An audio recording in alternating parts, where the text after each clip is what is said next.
Hello guys, what's up? This is Shark Talking. Welcome back to my channel. So today's video is about War of the Visions, and I want to say that I took a step back on making videos for this game simply because I was a little overwhelmed by the game itself.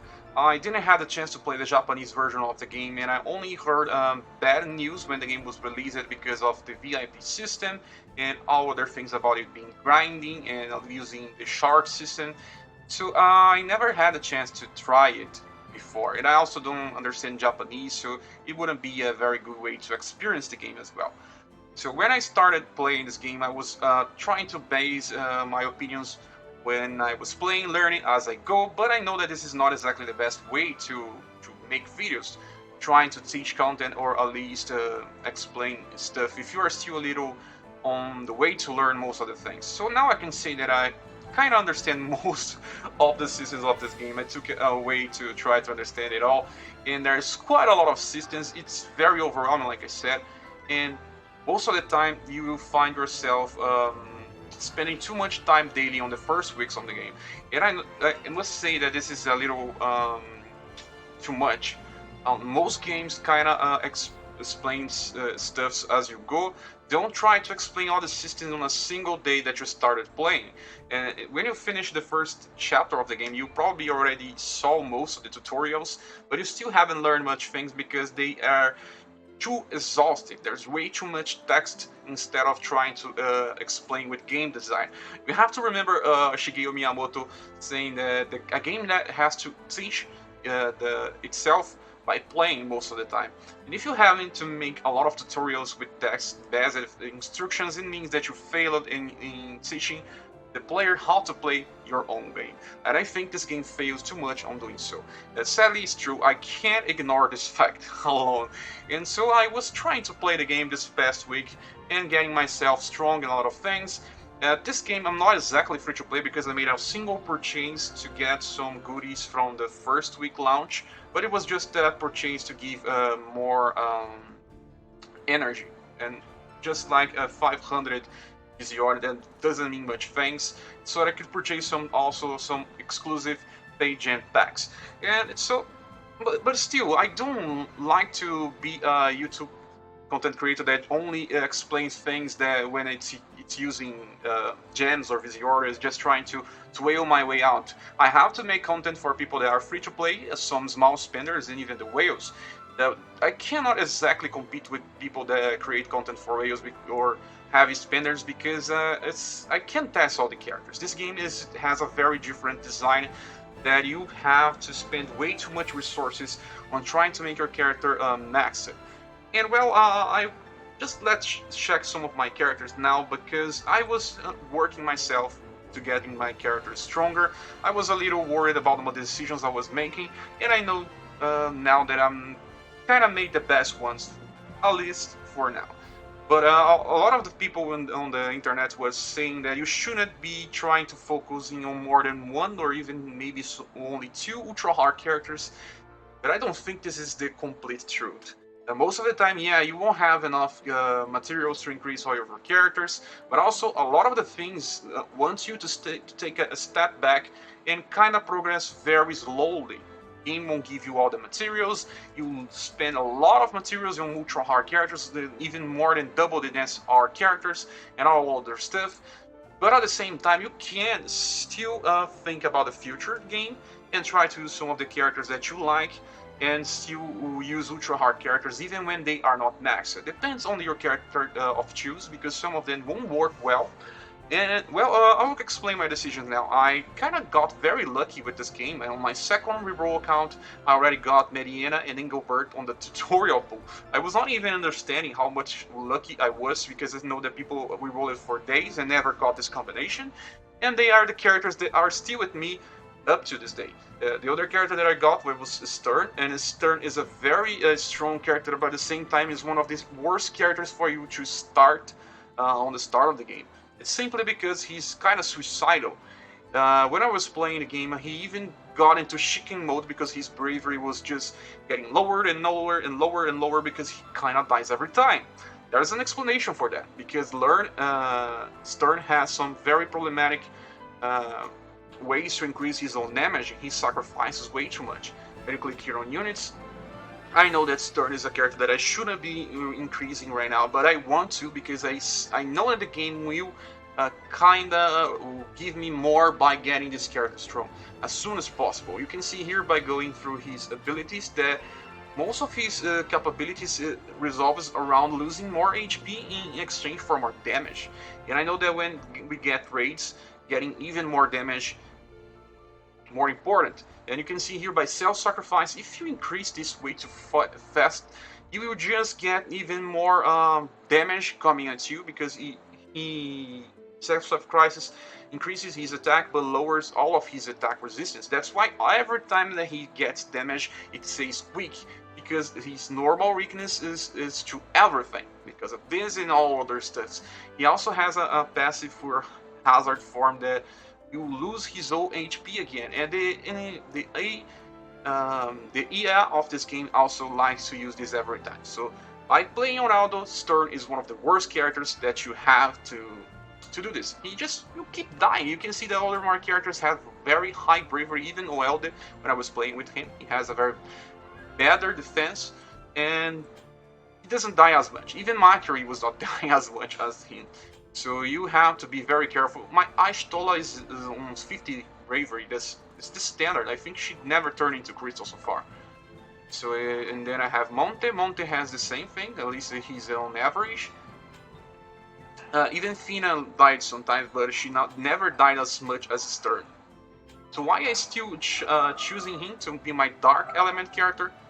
There's a very easy explanation on this. So it was simply because I don't have that many dark elemental characters. I do have this guy here that I was trying to use, Haryu, simply because we just got Federica, and she is also a gunner from the Ultra Hard Heresy. I don't think I will keep using Haryu for too much time if I do get Federica. I'm still saving for Orlando. You can see that I have quite a lot of Visiore. I got a lot of the free ways to get all the Visiore in the game. I think I can have 60k, like some people were suggesting on Reddit. It would be enough to get him, maybe, I'm not so sure, but at the same time, I think that by having more characters on the pool, I will have more choices in the future. Also, another thing that people were saying that you were kind of unlucky by starting with 5 Ultra Hard, but it's totally untrue.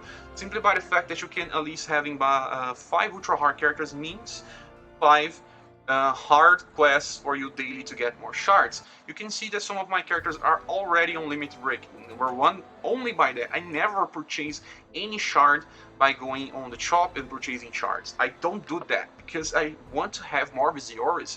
And I know that a lot of people are also saying people to just go all out and getting even more shards for their characters, but I have to understand something.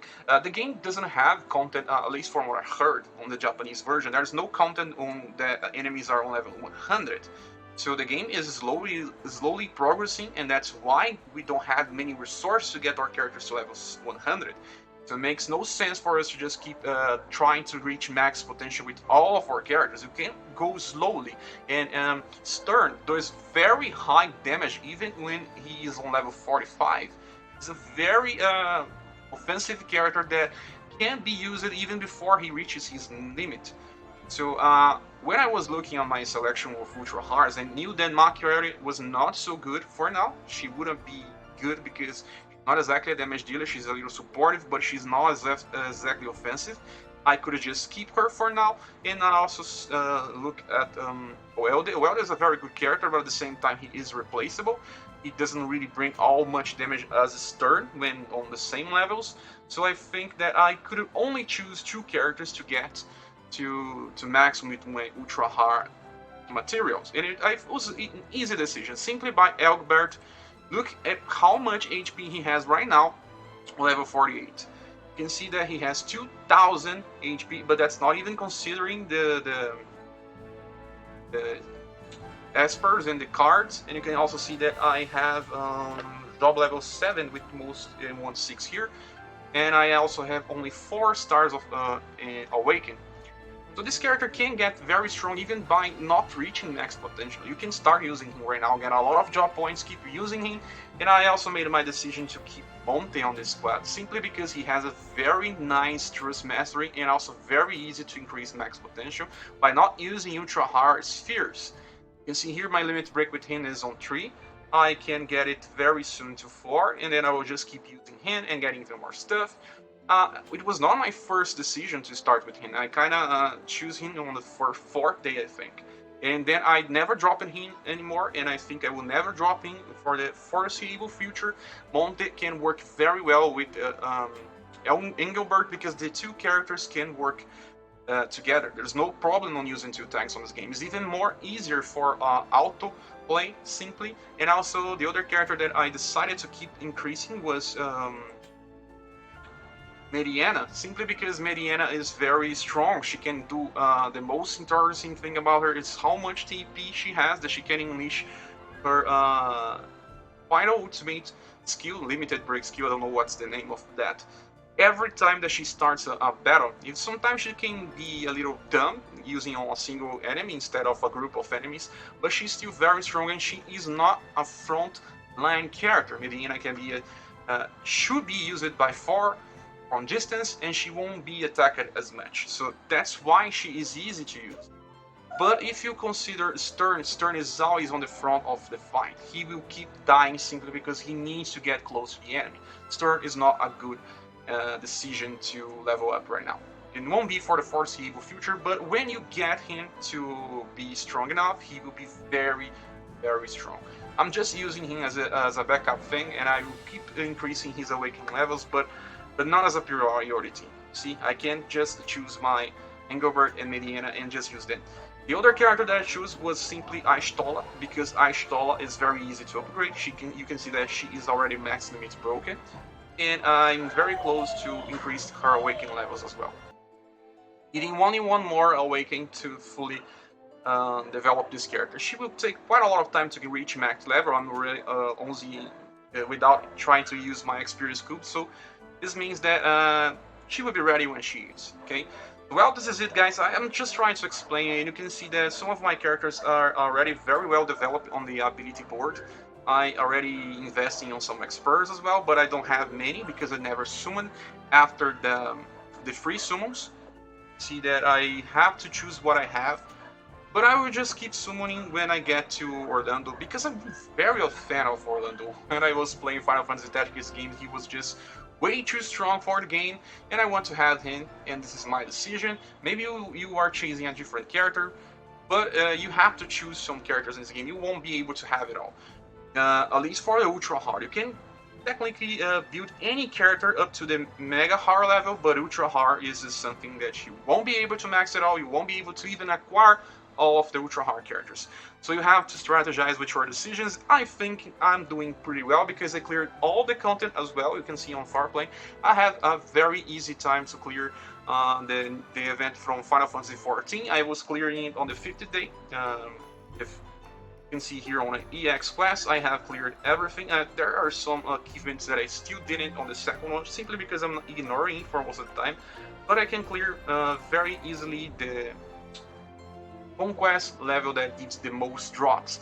So I will start doing more videos for this game. I'm just posting this one first so you can understand why I was not active so far. I think that it's important for you to give good advice instead of giving bad advice. It's better to not give any advice than giving bad advice.